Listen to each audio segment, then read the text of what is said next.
លោកម្ចាស់យើងទទួលបានដំណឹងខ្លះអំពីរូសហើយអញ្ចឹងតោះយើងទៅ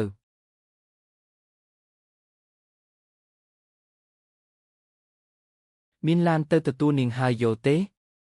បាទលោកម្ចាស់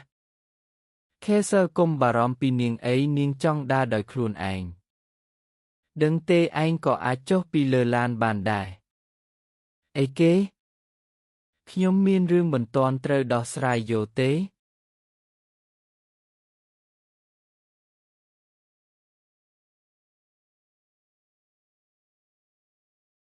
ចុះទៅហើយចាំអ្នកបើកបរជាមួយ Annabelle ទៅខ្ញុំ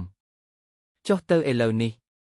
ហើយនេះនឹងក្លាយជាផ្ទះថ្មីរបស់កូនចាប់ពីពេលនេះទៅស្វាគមន៍មកកាន់គ្រួសារ Anderson ហើយនេះគឺជាបងប្រុសចុងរបស់កូន Kaiser ប្រយ័ត្នណាលោក Kaiser នាងហាក់ដូចជាមិនសូវចុះសម្រុងជាមួយអ្នកដទៃទេល្អបំផុតកុំទៅក្បែរនាងអីឯងប្រកាសជាបានលើហើយមែនទេ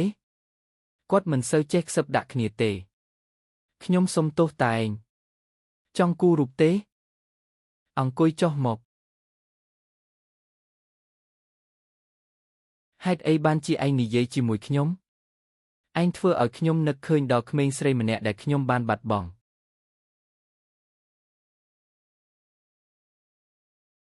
អញ្ចឹងតើឯងព្រមធ្វើជាមិត្តរបស់ខ្ញុំទេជារៀងរហូតនិកឯងចូលចិត្តស្រីស្អាតមែនទេ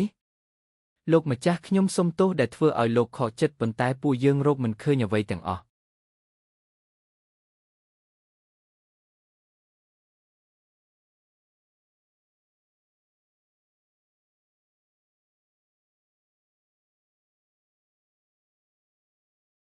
លោកម្ចាស់ខ្ញុំសុំទោសដែលធ្វើឲ្យលោកខកចិត្តប៉ុន្តែពួកយើងរកមិនឃើញអ្វីទាំងអស់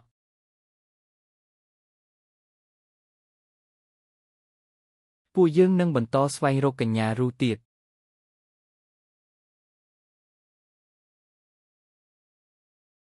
នេះគឺជាខ្សែកដែលខ្ញុំបានឲ្យទៅរូតាប្រាប់មកឥឡូវនាងនៅណា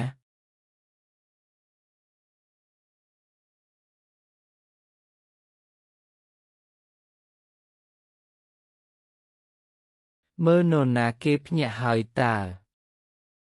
រូតាឯងកំពុងធ្វើអីហ្នឹង